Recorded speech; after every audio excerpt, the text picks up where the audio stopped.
બગસરા તાલુકામાં સતત કમોસમી વરસાદથી જનજીવન અસ્તવ્યસ્ત થયું. ખેતી પાકોને વ્યાપક પ્રમાણમાં નુકસાન. કાગદડી ગામે ખેતી પાક કપાસ, મગફળી, સોયાબીન સહિત પાક નિષ્ફળ થયો છે. ખેડૂતો ચિંતિત બન્યા. જુઓ ગ્રાઉન્ડ ઝીરો રિપોર્ટમાં. હવામાન વિભાગની આગાહીના પગલે અમરેલી જિલ્લામાં સતત કમોસમી વરસાદથી જનજીવન અસ્તવ્યસ્ત થયું છે. ઘણી જગ્યાએ દુર્ઘટના બને. મોટાભાગના જળાશયોમાં પાણીની આવક છલકાતા એલર્ટ કરાયા છે. સતત પડી રહેલા કમોસમી વરસાદથી બગસરા તાલુકામાં ખેતી પાકમાં વ્યાપક નુકસાન થયું છે. ત્યારે ટીમ ગ્રાઉન્ડ ઝીરો રિપોર્ટ પર પહોંચી ત્યારે ખેડૂતોએ પોતાની વ્યથા ઠાલવતા કહ્યું હતું કે ભર શિયાળે અષાઢી માહોલ સર્જાયો. કમોસમી વરસાદ પડતા મારો તૈયાર થયેલો પાક કપાસ, મગફળી, સોયાબીન સહિત પાકને વ્યાપક નુકસાન થયું છે. સરકાર દ્વારા વહેલી તકે સર્વે કરી વળતર આપે તો આવનારા દિવસોમાં શિયાળુ વાવેતર, ઘઉં, ચણા સહિત ખેતી પાકનું વાવેતર થાય છે. ત્યારે ખેડૂતોની સહાયની માંગ સરકાર દ્વારા ક્યારે આવશે તે જોવાનું રહ્યું.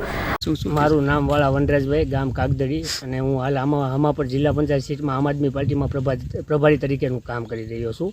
અને છેલ્લા ઘણા દિવસોથી કમોસમી વરસાદ બગસરા, ધારી, ખાંભા, સલાળા ઘણા એવા દિવસોથી છેલ્લે કમોસમી વરસાદ પડ્યો છે કે જેને હિસાબે ખેડૂતોને ખૂબ મોટું નુકસાન થઈ રહ્યું છે. ત્યારે મંત્રીઓને, સરપંચોને કે જે કાંઈ ઉપરથી આદેશ આપે સરકારશ્રી એ પ્રમાણે બધા પોતપોતાની નીચે કામગીરી કરે અને ફોટો સેશન કરે. એ રીતે ખેડૂત ક્યારેય હંમેશા ખેડૂત પાયમાલ જ હોય છે. ખેડૂત રાત દિવસ કામ કરતો હોય, પોતાને કંઈક આશા હોય, પોતાને જ્યારે પણ તમે જોવો ત્યારે ખેડૂતને હંમેશા જ્યારે ખાતર લેવાનું હોય તો પણ લાઇનમાં ઊભું રહેવાનું.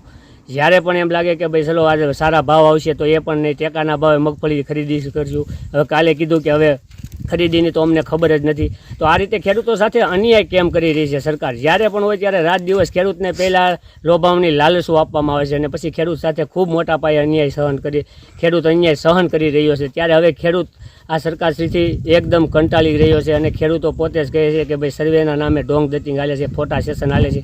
જો તમારે સર્વે ખરેખર સહાય ખેડૂતને દેવી જ હોય તો આખા ગુજરાતને ખબર છે કે છેલ્લે ઘણા દિવસોથી કેટલા વિસ્તારમાં કમોસમી વરસાદ પડ્યો છે અને 100% પાક નિષ્ફળ છે.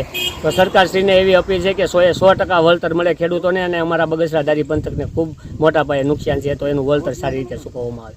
અશોક મણવરનો રિપોર્ટ, S9 ન્યૂઝ, અમરેલી. અમારી તમામ માહિતીથી અપડેટ રહેવા માટે જોડાયેલા રહો S9 ન્યૂઝ સાથે.